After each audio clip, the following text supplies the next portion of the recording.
नमस्कार दोस्तों, स्वागत है आपका मासाम ऑनलाइन के इस डिजिटल प्लेटफॉर्म पे, जहां हम इंडियन ज्योग्राफी यानी कि भारत के भूगोल के बारे में पढ़ रहे हैं। और हमने इसमें पिछली क्लास में हमने भू आकृति से पहले हमने भूगर्भिक संरचना के बारे में पढ़ लिया है, भारत के जनरल इंट्रोडक्शन के बारे में पढ़ लिया है, जहां आज हमारा टॉपिक भारत की भू आकृति होने वाला है। तो आ जाइए मेरे साथ, मैं आपके साथ विजय मीना, जहां हम पढ़ने वाले हैं भारत की भू आकृति के बारे में और जानने वाले हैं कि किस तरीके से भारत में भू आकृति यानी कि फिजियोग्राफी किस तरह की है, किस तरीके से यहाँ पे हिमालय का निर्माण हुआ है, हिमालय कहाँ तक फैला हुआ है, भारत में जिस तरीके से पर्वतीय क्षेत्र, पहाड़ी क्षेत्र के बारे में जानेंगे, प्रायद्वीप भारत के बारे में जानेंगे, तटीय क्षेत्र के बारे में जानेंगे और इसी के साथ जानेंगे हम कि किस तरीके से मरुस्थलीय क्षेत्र का निर्माण हुआ है।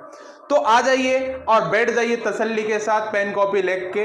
आपके पास में अगर मैप हो तो ये सोने पे सुहागा रहेगा। तो आप देखेंगे कि भारत की भू आकृति का मतलब होता है भूमि पर जिस तरह की आकृतियां बनी हुई है उसके संबंध में हम पढ़ने वाले हैं। और आप सब जानते हैं कि भूमि पर किस तरह की आकृतियां बनी हुई है।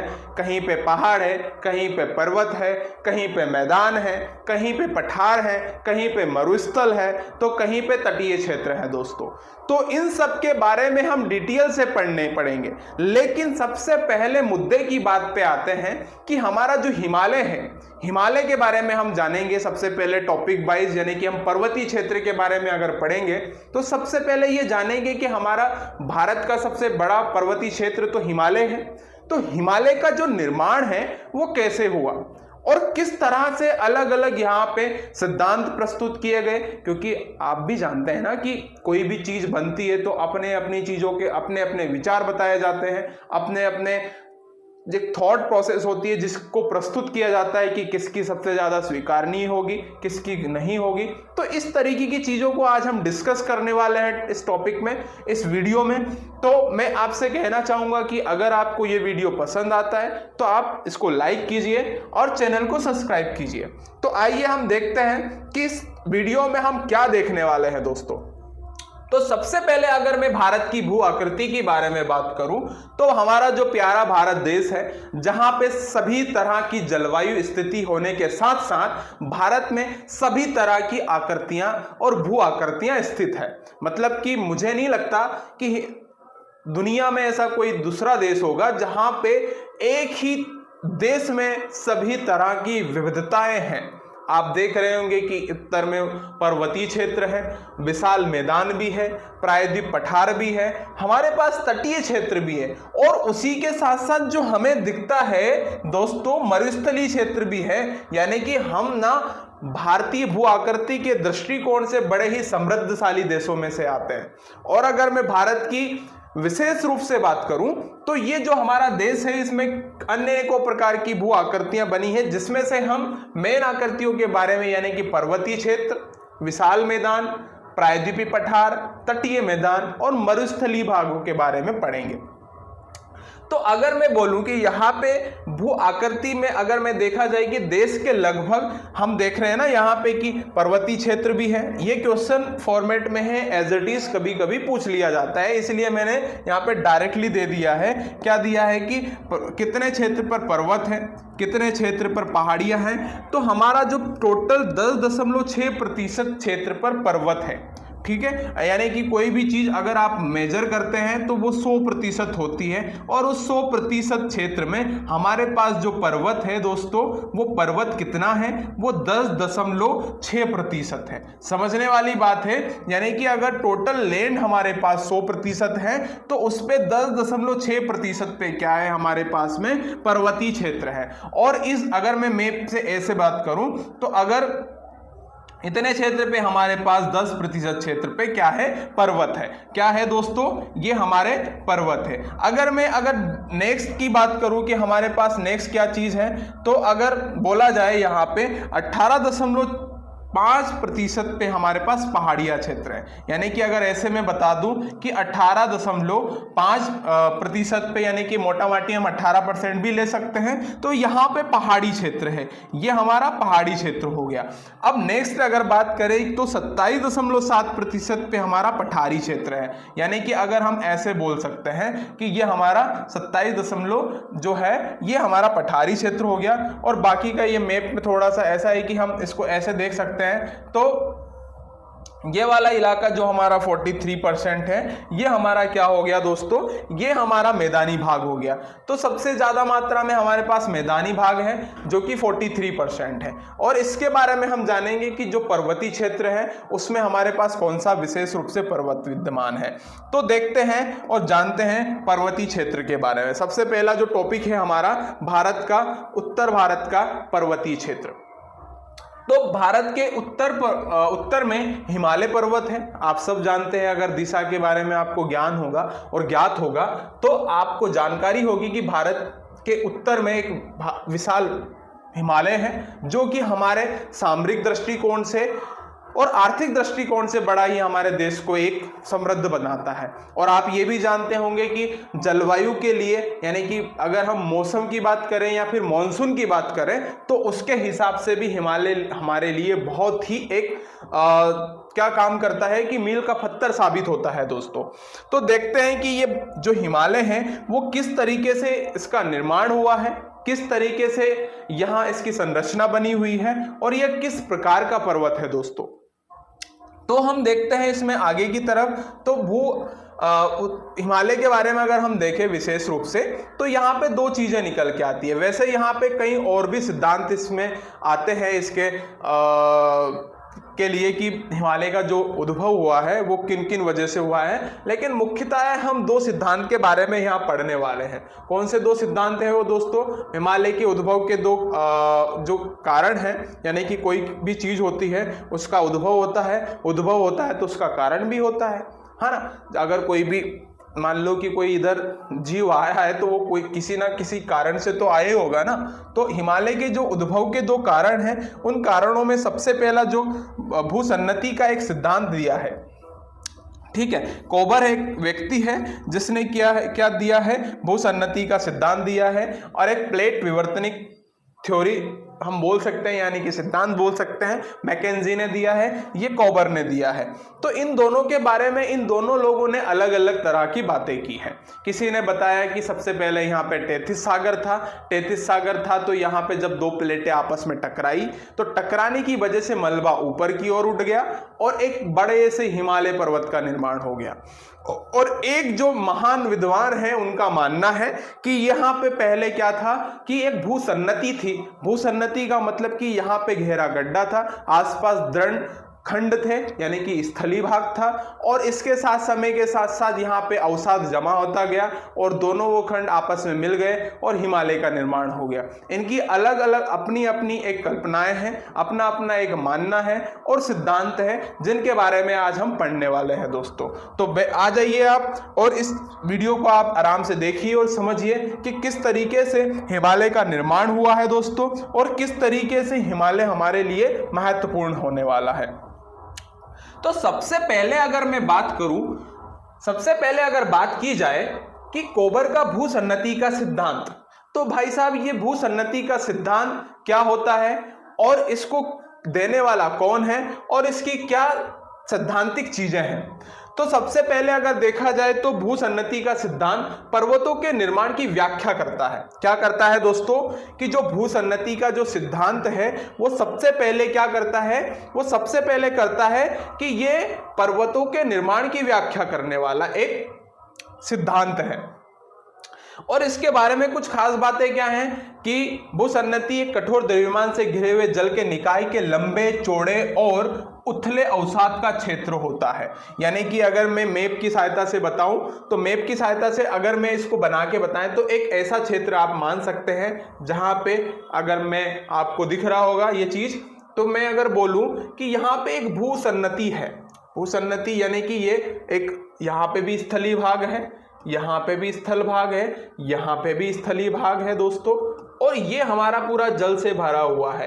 अब धीरे धीरे क्या होता है कि इसमें स्थलीय भाग में धीरे धीरे यहाँ से अवसाद जमा होने लगते हैं। अवसाद यानी कि सेडिमेंट्री जिसको हम बोलते हैं इंग्लिश में, वो आके जमा होना स्टार्ट होते हैं और कुछ टाइम के बाद क्या होता है कि ये आपस में चीजें मिल जाती है, भूसन्नति जो है भर जाती है और इसी भूसन्नति से हिमालय जैसे पर्वत, नवीन वलित पर्वत का निर्माण होता है दोस्तों। तो आगे इसमें हम देखते हैं कि और क्या चीजें हैं। तो भूसन्नति पृथ्वी का क्रस्ट का वहां हिस्सा होता है जहां ज्यादातर पहाड़ बनते हैं, ठीक है। यानी कि जो भूसन्नति होती है कि भविष्य में अगर कहीं भूसन्नति है तो आने वाले टाइम में यानी कि भविष्य में वहां पे कोई बड़ा पहाड़ बन जाएगा। यानी कि कह सकते हैं कि आज अगर कोई पहाड़ या पर्वत है तो वहां पे भूसन्नति रही होगी।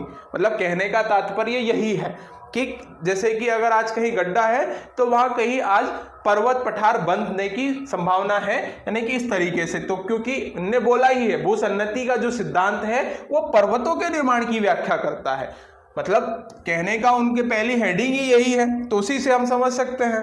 अब उसके बाद क्या है कि भूसन्नति के सिद्धांत को सबसे पहले अमेरिकी भूवैज्ञानिक जेम्स हॉल और जेम्स डी डाना ने पास किया था, ठीक है। यानी कि जो दो व्यक्ति हैं, ये दो व्यक्ति ने ही इस सिद्धांत को प्रस्तुत किया। जिस तरीके से साइंस की कोई भी थ्योरी होती है उसको प्रस्तुत किया जाता है, उसी हिसाब से भी किसी ज्योग्राफी को अगर आइडेंटिफाई करना है यानी कि उसको उसके सिद्धांत के बारे में, सिद्धांत यानी कि ऑथेंटिसिटी की बात करना है, तो इसी तरीके से सिद्धांत दिए जाते हैं।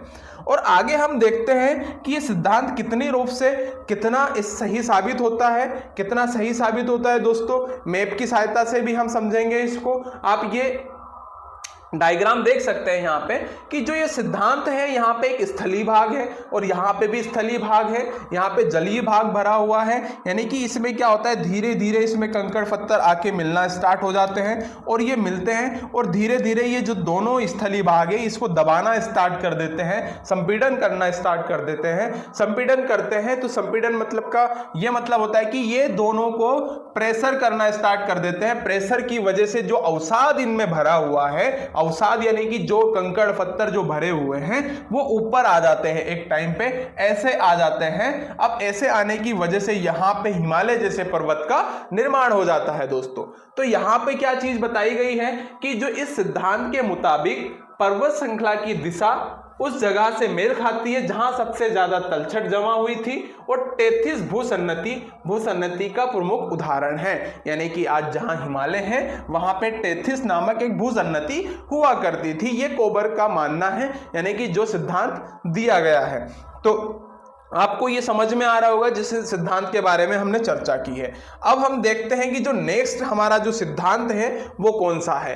तो इसमें क्या है कि प्लेट विवर्तनिकी सिद्धांत, जिससे आप मुख्यतः लोग इससे परिचित भी होंगे, है ना, आपने पढ़ा भी होगा कि क्या होता है प्लेट विवर्तनिकी सिद्धांत। अगर मैं इसमें बताऊं तो प्लेट विवर्तनिकी सिद्धांत में 3 तरह की चीजें होती है। यानी कि हम प्लेट विवर्तनिकी को ही पढ़े तो इसमें 3 तरह की प्लेटें होती है, मतलब प्लेटें 3 तरह से टकराती है आपस में।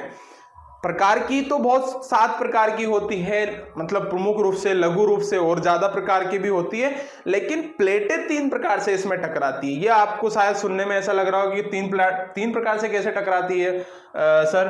तो 3 प्रकार से जब हम प्लेट के बारे में देखते हैं तो सबसे पहले हमारे दिमाग में एक चीज आती है कि सर एक चीज होती है कि कोई भी चीज अगर एक तो अपोजिट डायरेक्शन में जा रही हो, ठीक बात, फिर एक दोनों ही एक ही डायरेक्शन में जा रही हो, ठीक है, यानी कि दोनों ही एक ही डायरेक्शन में जा रही हो, और एक कह सकते हैं कि हम दोनों ही एक दूसरे के पैरेलल जा रही हो, यानी कि ऐसे जा रही हो, ठीक है।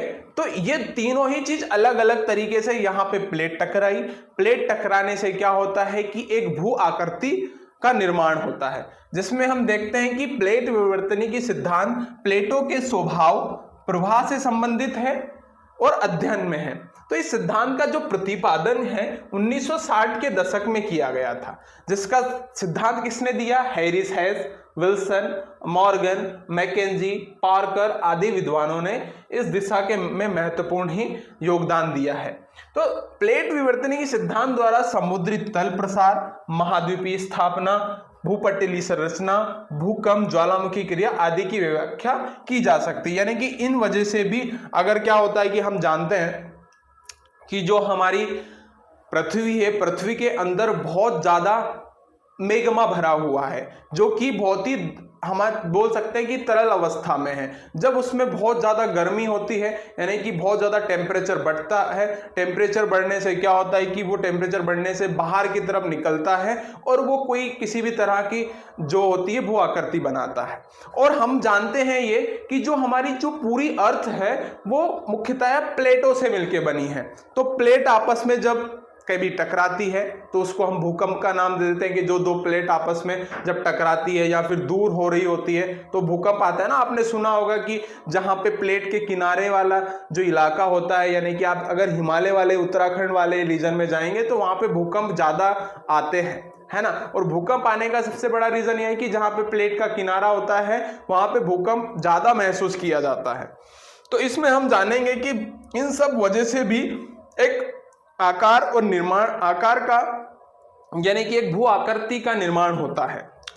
जहां पर हिमालय पर्वत स्थित है, आज जहां हम देखते हैं कि आज हिमालय है, एक विशाल टेथिस सागर स्थित था और इस सागर के दक्षिण में विशाल भूखंड गोंडवाना लैंड था और उत्तर में एक विशाल महाद्वीप अंगारा लैंड था। यानी कि अगर हम बोला जाए कि ये हमारा अगर भारत है, अगर ये हमारा जो भारत है इसको हमने गोंडवाना नाम दे दिया और ऊपर वाला जो हिस्सा है उसको हमने अंगारा लैंड का नाम दे दिया। और यहाँ पे मैंने बोल दिया, अगर मैं दूसरे पेन से यूज करके बताऊं कि यहाँ पे मैंने क्या बोल दिया कि यहाँ पे एक टेथिस सागर है, ठीक है। ये हमारा जो भाग हो गया ये अंगारा लैंड का हो गया। ये किसका भाग हो गया दोस्तों? अंगारा लैंड का भाग हो गया। और ये हमारा हो गया गोंडवाना लैंड का। कौन सा? गोंडवाना। ठीक बात। अब जब दोनों ही ये अलग अलग तरह की प्लेट है, यानी कि इनने क्या बोला कि जहां पर आज हिमालय पर्वत है वहां टेथिस सागर हुआ था, यानी कि दोनों ही गोंडवाना और अंगारा लैंड यानी कि दोनों प्लेट आपस में जब टकराती हैं तो वो टकराने की वजह से जो एक जहां पे मलबा है, यानी कि आप अगर पानी भरा है तो उनके बीच में बहुत सारे अवसाद भी होते हैं, तो वो ऊपर उठ के ऐसे आ जाते हैं और एक नवीन वलित पर्वत यानी कि फोल्ड माउंटेन का निर्माण करते हैं, जिसको हम आज हिमालय बोलते हैं। तो हम देखते हैं कि जो प्लेट विवर्तन की सिद्धांत होता है ये क्या क्या और चीजें बोलता है। देखते हैं हम आगे की तरफ। इसमें जिस तरीके से मैंने बताया था कि ये जो प्लेट है वो तीन तरीके से आपस में टकराती है। कैसे टकराती है कि ये सबसे पहले अगर मैं इसको नाम दूं तो इसको क्या नाम दूं दोस्तों? इसको मैं अगर नाम दे दूं अपसारी। अपसारी, तो अपसारी का मतलब ये होता है, अपसारी प्लेट मतलब कि जब ये दोनों प्लेट हैं यानी कि ये विपरीत दिशा में जा रही है, यानी कि ये इधर जा रही है, ये इधर जा रही है, ठीक है। ये एक प्लेट है और ये भी एक प्लेट है, ठीक है। तो यानी कि ये दोनों ही आपस में दूर जाती है तो यहाँ पे एक भ्रंश का निर्माण होता है। यानी कि जरूरी नहीं है कि प्लेट विवर्तनी के सिद्धांत के द्वारा हिमालय जैसे ही पर्वत का निर्माण हो, यानी कि प्लेट विवर्तनी के सिद्धांत के द्वारा जरूरी नहीं है कि हिमालय पर्वत का ही निर्माण हो, यहाँ पे भ्रंश का भी निर्माण हो सकता है ना। यानी कि जैसे कि कैसे हो सकता है भ्रंश का निर्माण, यानी कि जो दोनों प्लेट हैं वो विपरीत दिशा में जा रही है तो यहाँ पे क्या होगा? यहाँ पे तो भ्रंश का ही निर्माण होगा ना। अब जैसे कि यहाँ पे इनने ये फर्स्ट हो गया, अगर हम सेकंड की बात करें तो ये सेकंड में है, इसको अभिसारी बोलते हैं। अभिसारी का मतलब क्या होता है दोस्तों? जहां पे दो प्लेट आपस में आके मिलती है, और जब आपस में मिलती है तो इसी से क्या होता है कि पर्वत और पठार जैसी आकृतियों का निर्माण होता है, जहां पे प्लेट क्या आती है आपस में आकर मिलती है। और इसमें क्या हो रहा है कि जब दोनों प्लेट आपस में समांतर चलती है तो इसमें क्या होता है कि जब आपस में चल रही होती तो हल्की जो प्लेट है वो उसके नीचे दब जाती है, और जो अधिक घनत्व वाली है प्लेट है यानी कि कम घनत्व वाली जो प्लेट है वो उसके नीचे दब जाती है, और भारी जो है प्लेट है ऊपर आ जाती है यानी कि उसको नीचे ले लेती है। तो इस तरह की जो चीजें हैं हम इसमें देखेंगे कि किस तरीके से ये बात की गई है। अगर आगे हम इसमें देखें तो जानेंगे किस तरीके से वो आकृति, तो प्लेट संचलन के प्रकार जो हम देखते हैं, अभी हमने बात की है उसी को हमने यहाँ पे कंटेंट में लिख दिया है। आपको डायग्राम में बहुत अच्छे से समझ में आया होगा कि अपसारी संचलन होता है, मतलब कि जो प्लेट का संचलन जो होता है वो तीन प्रकार से होता है। कौन कौन से प्रकार से होता है दोस्तों? संचलन जो होता है वो 3 प्रकार से होता है।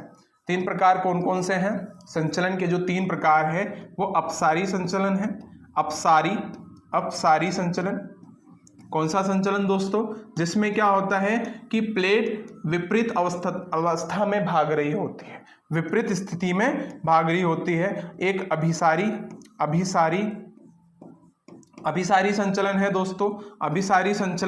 अभिसारी संचलन में क्या होता है कि इसमें प्लेट आपस में आके टकराती है। और एक हम पढ़ेंगे, इसमें हम देखते हैं कि अपसारी एक होता है समांतर संचलन में यानी कि वो एक साथ चलती है, समांतर संचलन होता है। तो 3 तरह से प्लेट का संचलन होता है। कितने तरह से होता है? 3 तरह से संचलन होता है। तो अपसारी में संचलन जो होता है दोस्तों वो होता है जब 2 प्लेट एक दूसरे की विपरीत दिशा में गमन करती है। क्या करती है? गमन करती है। उसको हम अपसारी संरचना कहा जाता है। तो उसको क्या कहते हैं? उसको अपसारी संरचना कहा जाता है। उसको क्या कहते हैं? उसको अपसारी संरचना कहा जाता है। अपसारी प्लेट किनारों पर नए क्रस्ट का निर्माण होने के कारण इन संरचनाओं की सीमा तथा सीमांत भी कहते हैं। मतलब होने के कारण इन संरचनाओं को क्या कहते हैं? यानी कि प्लेट के किनारे आपस में जब हो जाते हैं ऐसे, यानी कि एक प्लेट यहां से इधर चली गई और एक इधर चली गई, तो यहां पे इस क्षेत्र को क्या बोला जाता है? इस वाले इलाके को सीमांत भी कहते हैं, यानी कि रचनात्मक सीमा भी बोला जा सकता है इसको। और जहां पे ऐसी सिचुएशन बनती है ना, वहां पे भूकंप जो है वो ज्यादा महसूस होते हैं दोस्तों। क्या होते हैं? वहां पे भूकंप ज्यादा महसूस किए जाते हैं। अभी हमने इसका देखा, अपसारी संचलन का देखा। अगर हम नेक्स्ट की बात करें तो नेक्स्ट में हम जाते हैं तो वो हमारी जो बात आती है वो यहाँ पे क्या बात आती है? नेक्स्ट में जो हम देखते हैं वो अभिसारी की बात आती है। अभिसारी क्या होता है? अगर मैं यहीं इसको बता दूं कि अभिसारी क्या होता है,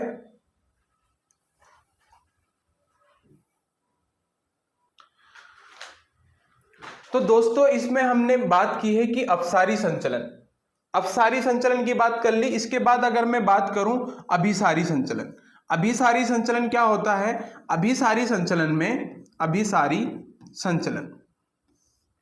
ये क्या होता है दोस्तों?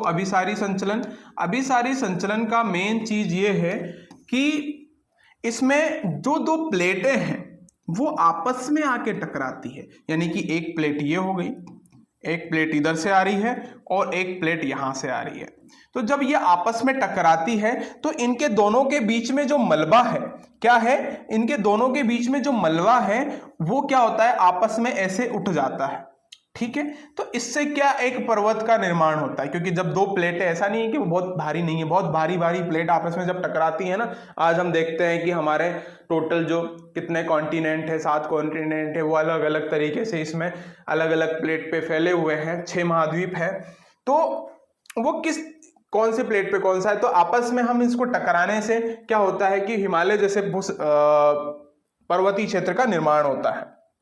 अगर नेक्स्ट हम बात करें कौन सी वाली प्लेट है हमारी, कौन सी वाली चीज है, तो अगर मैंने नेक्स्ट जो है हमारा कौन सा है?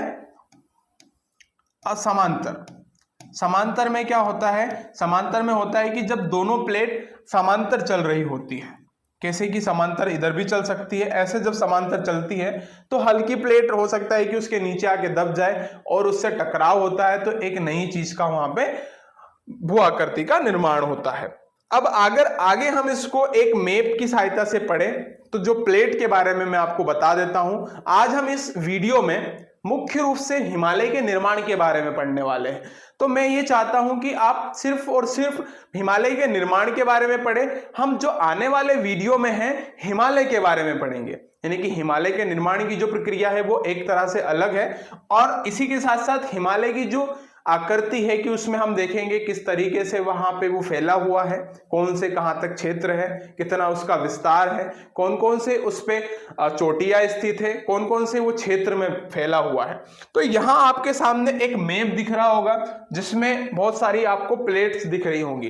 तो प्लेट मुख्य रूप से 7 प्लेट है। मैं अगर यहाँ पे प्लेट को आपको काउंट करवा दूं पहले, तो मुख्यतः है 7 प्लेट ही है। यहाँ पे कौन कौन सी प्लेट है दोस्तों? 7 प्लेट कौन कौन सी है? अगर मैं देखूं यहाँ पे, तो यहाँ पे टोटल 7 ही प्लेट है। अब ये 7 प्लेट कौन कौन सी है? पहली प्लेट की अगर मैं बात करूं तो पृथ्वी का जो स्थलमंडल 7 प्रमुख कुछ छोटी प्लेटों से विभाजित है टोटल, और ये फोल्ड पर्वत श्रृंखलाएं हैं। कैसे कैसे अगर मैं बता दूं तो 7 प्रमुख प्लेटें हैं, कुछ छोटी प्लेट में विभाजित हैं, कुछ बड़ी प्लेट्स हैं। तो इनमें जो हमारी सबसे पहले जो प्लेट आती है वो आर्कटिक उत्तर अमेरिकी प्लेट, दक्षिण अमेरिकी प्लेट जो कि इसी में है, उत्तर अमेरिकी प्लेट हो गई, एक हमारी आर्कटिक प्लेट हो गई, दक्षिण अमेरिकी प्लेट हो गई, यानी कि 1 2 3 कौन कौन सी? आर्कटिक प्लेट, उत्तर अमेरिकी प्लेट, दक्षिण। इसको मैं मैप में भी अभी आपको बताऊंगा, पॉइंट आउट करूंगा, बस मैं आपको यहाँ पे थोड़ा सा बता देता हूं ताकि आपको पता चल जाए। प्रशांत प्लेट होती है, भारत ऑस्ट्रेलिया न्यूजीलैंड प्लेट, पूर्वी अटलांटिक प्लेट के साथ अफ्रीका, यूरेशिया, सीमावर्ती महासागरीय प्लेट। तो ये 7 प्लेट हैं और ये 7 प्लेट हम इस मैप में आइडेंटिफाई करेंगे और इनकी स्थिति देखेंगे कि ये कहां पर है ना दोस्तों, और जानेंगे कि ये प्लेट कहां कहां पे इसमें फैली हुई है।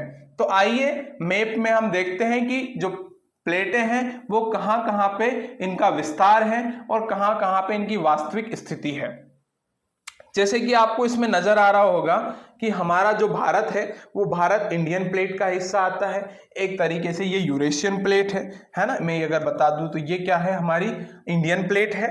इंडियन प्लेट के साथ एक यूरेशियन प्लेट है। आपको यहाँ पे एक चीज और नजर आ रही होगी, जैसे कि यहाँ से ये क्षेत्र ये प्लेट आके मिल रही है, तो यहाँ पे आपने देखा होगा ना हिमालय का निर्माण हो रहा है, हिमालय का निर्माण हो रहा है। यानी कि जब इंडियन प्लेट और यूरेशियन प्लेट आपस में जब टकराती है, यानी कि इन दोनों प्लेट के आपस में टकराने से क्या होता है, हिमालय जैसे पर्वत का निर्माण होता है। यानी कि आप यहां देख रहे होंगे कि ये इंडियन प्लेट और यहां से अरेबियन प्लेट और ये अफ्रीकन प्लेट, ऑस्ट्रेलियन प्लेट, ठीक है, यहां पे ये Scotia plate, south American plate है ना, कैरिबियन प्लेट, ये लघु प्लेट है। यानी कि मुख्य रूप से जो नॉर्थ अमेरिकन प्लेट ये बड़ी प्लेट हो गई, ऑस्ट्रेलियन प्लेट वहां से इसका जो क्योंकि अर्थ गोल है ना तो वो ऐसे फोल्ड हो जाती है ना, कोई चीज होती है तो वो ऐसे होती है ना तो वो फोल्ड हो जाती है।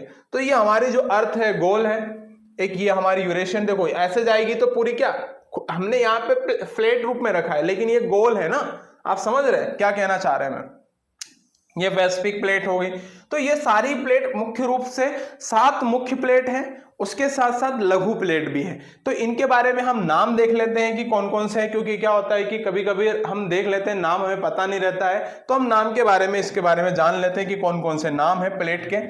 तो मेन रूप से अगर देखा जाए तो 7 प्रमुख प्लेट है, जो कि अगर हम देखते हैं कि अभी मुख्य रूप से 7 कॉन्टिनेंट भी है और अभी 6 ही कॉन्टिनेंट आप समझ के चलिए, लेकिन 7 प्लेट के बारे में हम पढ़ने वाले हैं।